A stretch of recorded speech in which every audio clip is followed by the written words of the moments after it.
Jika kalian sedang mencari tutorial cara mengintegrasikan CodeIgniter 4 dengan React.js di dalam satu project, kalian sedang berada di tutorial yang tepat. Mari kita bahas.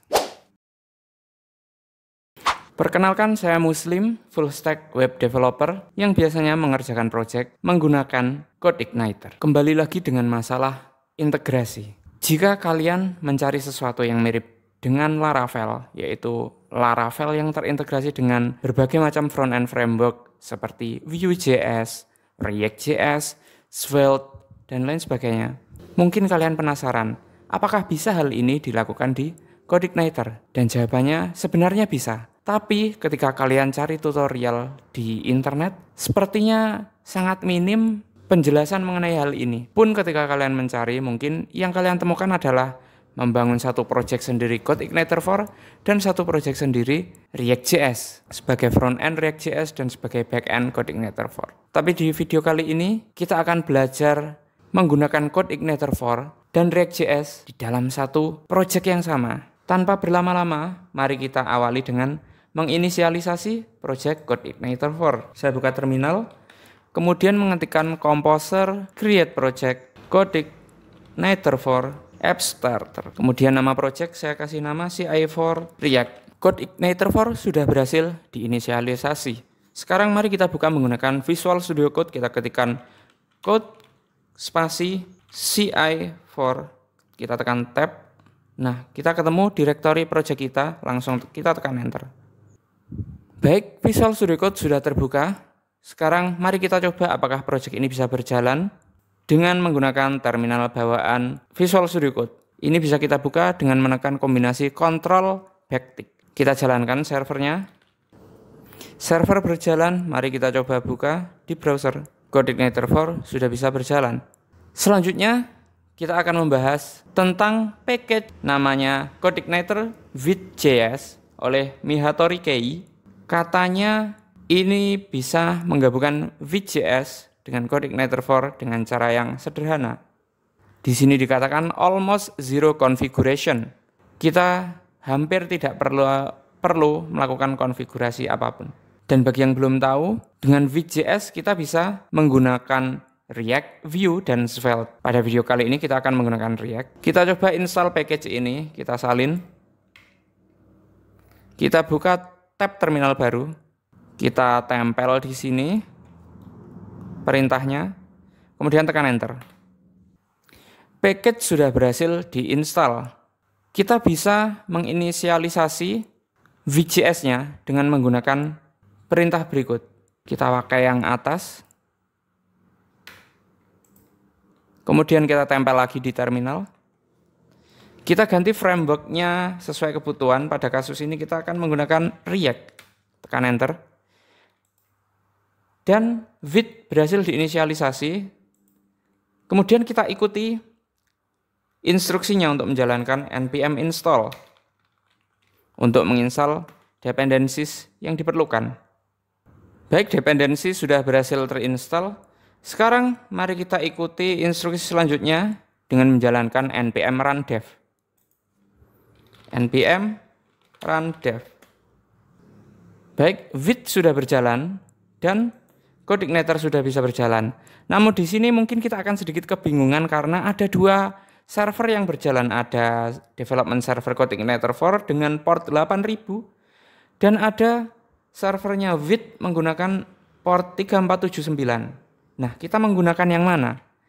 Jika kita cek di dokumentasinya, ada catatan bahwa npm run dev bukan tempat kita melakukan sesuatu. Tujuan kita menjalankan npm run dev adalah agar Node.js-nya membangun aset-aset dan script dan juga style sheet yang diperlukan untuk proses development React-nya. Nah, yang perlu kita akses adalah server yang menjalankan CodeIgniter-nya, yaitu port 8000. Jadi, kita buka lagi localhost 8080. Tapi kita lihat sepertinya tidak ada apa-apa yang terjadi. Padahal petunjuknya hanya ada petunjuk seperti ini. Nah, selanjutnya kita perlu mencari tahu kenapa hal ini bisa terjadi. Mungkin kita perlu mempelajari apa yang diharapkan oleh pembuat package tersebut. Package yang tadi kita install menggunakan Composer berada di directory vendor. Coba kita lihat isinya. Mihatori dan CodeIgniter with. Source code-nya ada di directory src. Nah, di sini ada kode-kode yang diperlukan agar CodeIgniter with bisa berjalan. Commands ini berisi perintah yang bisa kita jalankan di terminal ketika package ini terinstall. Misalnya init, ada with init tadi sudah kita jalankan. Tapi yang perlu kita cek sebenarnya adalah config-nya. Config ini secara otomatis akan di-load oleh CodeIgniter. Di sini ada env, registrar, dan routes. Env ini di awal tadi secara otomatis disalin ketika kita pertama kali menginisialisasi CodeIgniter with-nya tadi. Sebagai bukti, kita sekarang tiba-tiba memiliki file .env. Padahal kita belum menginisialisasinya kan tadi. Isinya seperti ini, yang mana ini sama persis dengan yang ada di directory vendornya tadi. Kan? Selanjutnya untuk routes, CodeIgniter secara otomatis akan membaca routes-nya ini. Sebagai bukti, kita bisa membuka terminal baru, kemudian kita jalankan perintah php spark routes untuk melihat routes yang terdaftar. Dan benar saja, routes kedua ini, yang bintang ini adalah tampilan di terminal ketika kita mengetikkan any di bagian sini. Kemudian kita cek registrar. Registrar ini adalah fitur di CodeIgniter 4 yang akan mendaftarkan konfigurasi apapun yang ada di dalamnya ke dalam CodeIgniter yang sedang berjalan. Sebagai bukti, registrar ini mendaftarkan konfigurasi ke config view. Kalau kita lihat di config, ada config untuk view di sini. Nah, ada decorators, dan dia akan menambahkan decorators ini ke dalam config view-nya.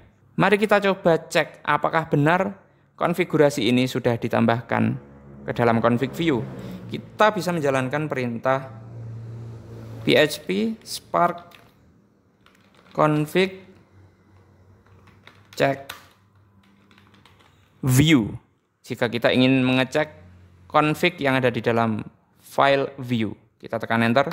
Dan ternyata benar, decorators sudah terisi dengan Mihatori CodeIgniter with decorator.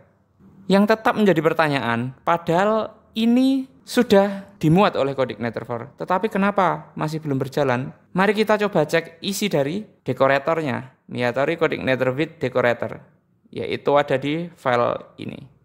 Nah, di sini kita akan mempelajari lagi sedikit tentang apa yang diinginkan oleh pembuat package ini. Jika kita lihat decorator ini akan menerima variabel HTML dan akan mengembalikan juga HTML. Tapi di tengah-tengah dia akan melakukan sesuatu yang bisa membuat CodeIgniter ini terintegrasi dengan React atau with. Tapi jika kondisi if-nya ini tidak terpenuhi, kan otomatis tidak terjadi apa-apa. Jadi mari kita cek apakah kondisi ini bernilai true. Kita bisa menggunakan function dd dari CodeIgniter.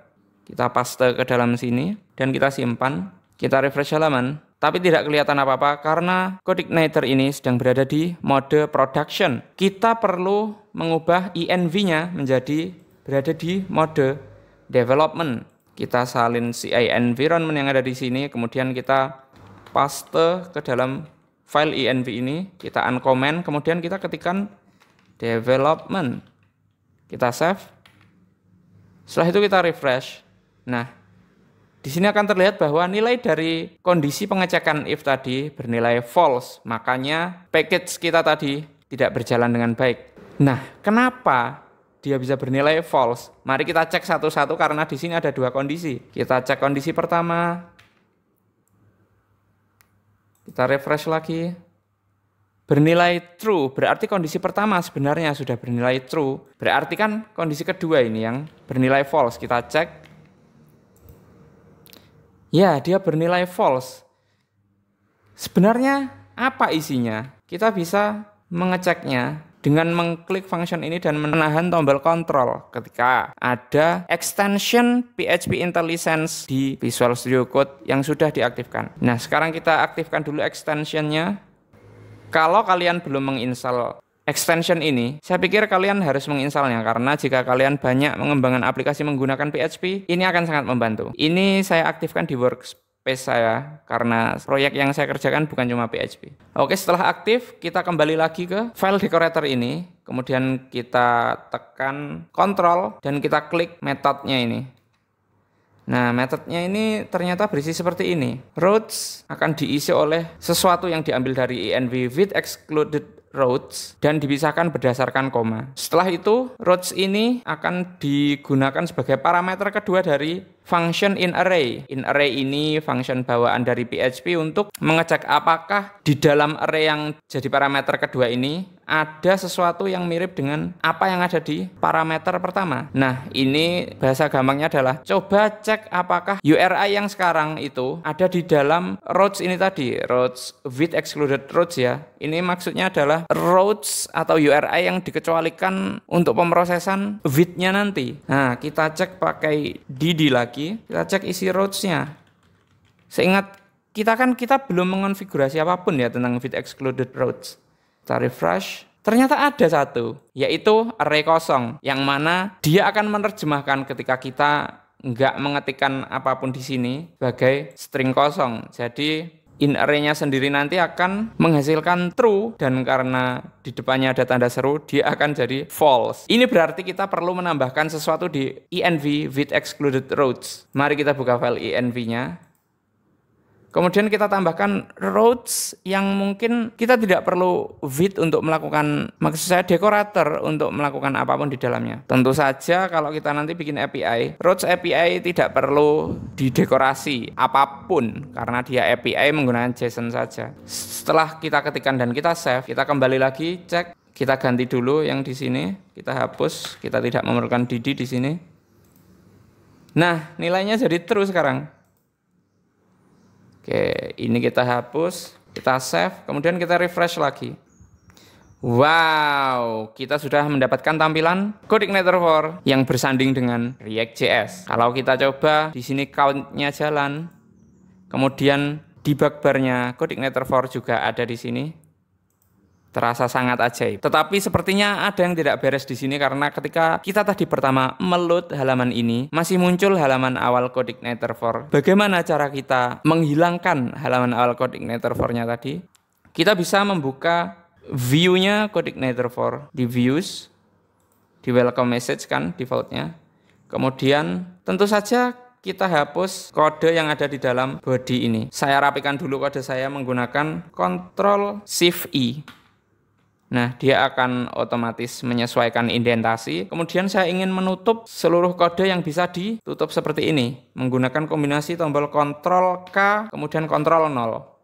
Nah, sudah tertutup. Dengan begini, saya akan lebih mudah untuk menghapus kode yang ada di dalam body. Ini saya hapus saja. Kemudian saya tekan Ctrl+S untuk men-save. Nah, kalau kita refresh, dia tidak akan menampilkan halaman awal CodeIgniter tadi. Tapi sepertinya ada yang tidak beres di sini karena stylenya sepertinya tidak seperti seharusnya. Ini karena masih ada styles ini. Kita hapus lagi. Kemudian kita Ctrl save. Nah, seperti inilah harusnya tampilan pertamanya. Dan ini tidak ada di petunjuk yang ada di GitHub page-nya. Mungkin kita perlu melakukan pull request dan lain sebagainya. Untuk lebih meyakinkan apakah benar ini halaman React, kita bisa menggunakan extension React Developer Tools. Ini biasanya ada di Chrome ada, di Firefox ada. Di sini saya menggunakan Firefox, dan untuk menampilkannya kita bisa menekan Ctrl+Shift+I di browser. Nah, kalau suatu halaman web itu dibangun menggunakan React, kita bisa menemukan yang namanya tab components dan profiler di sini. Di sini ada komponen app, berisi props kosong, kemudian ada hooks-nya, use state. Ini membuktikan bahwa halaman ini memang benar ada React-nya. Kalau kita cek di GitHub, mereka juga menggunakan React. Yaitu intermezzo aja untuk yang halaman GitHub ya. Sekarang mari kita coba membuat komponen di React-nya. Kita kembali ke Visual Studio Code. Nah, sekarang mungkin kalian bingung, di mana kita ngoding React-nya? Pertama-tama saya ingin menutup dulu tab ini semua ya. Dan kalau kita perhatikan ada satu direktori baru bernama resources. Dan ternyata di dalamnya ada file React. Kita buka app JSX dan inilah apa yang kita lihat tadi. Untuk membuktikannya saya coba ubah ini. Muslim Aswaja copy 2024. Saya save. Nah, dia otomatis mereload halamannya. Saya tutup developer tool di bawah ini ya. Directory resources ini tadi secara otomatis diinisialisasi oleh si package kita tadi, CodeIgniter for Vite. Disinilah kita bisa membangun front end kita. Kita bisa coba membuat komponen sederhana, misalnya footernya ini ingin kita ubah menjadi komponen. Saya buat directory baru di sini bernama components dan saya buat file baru bernama footer.jsx. Nah, kita buat arrow function bernama footer, kemudian kita export default. Yang kita return adalah footer yang ada di app JSX tadi. Kita cut saja. Kemudian saya tekan Ctrl+Shift-I untuk merapikan kodenya, tapi saya perlu mengonfigurasi sesuatu. Nah, di sini saya akan kasih tahu extension yang biasa saya gunakan untuk memformat kode-kode React, yaitu prettier. Bacanya gimana ya? Oke, sudah saya aktifkan. Nah, kalau saya tekan Ctrl+Shift-I, dia otomatis akan memformat indentasi dan titik komanya otomatis akan terisi. Kemudian kita akan memanggil footer tadi di halaman app JSX-nya. Oh, sebelum itu saya save dulu dan lihat apakah footernya hilang. Tentu saja hilang. Dan kita akan memanggilnya lagi footer. Nah, ini ada autocomplete, kita tinggal tekan enter, kemudian jangan lupa ditutup seperti ini. Nah, muncul lagi. Untuk membuktikan apakah komponen ini benar-benar komponen yang bisa dipanggil berulang kali, kita coba salin sebanyak 3 kali. Nah, dia muncul 3 kali. Saya hapus lagi, saya hanya perlu 1. Sebagai bonus, saya akan kasih tahu satu lagi extension di Visual Studio Code yang akan memudahkan kita untuk membuat komponen. Nama extensionnya adalah ES7 Plus React Redux React Native Snippets, yang ini ya. Dan saya akan mengenable-nya di workspace yang ini saja. Nah, mudahnya apa sih? Jika kalian perhatikan tadi, ketika saya membuat footer ini, saya mengetikkan manual kode footer, panah, dan export defaultnya. Dengan extension tadi, kita bisa membuatnya lebih mudah. Contoh, saya akan membuat logonya ini atau headernya ini yang di atas sebagai komponen baru.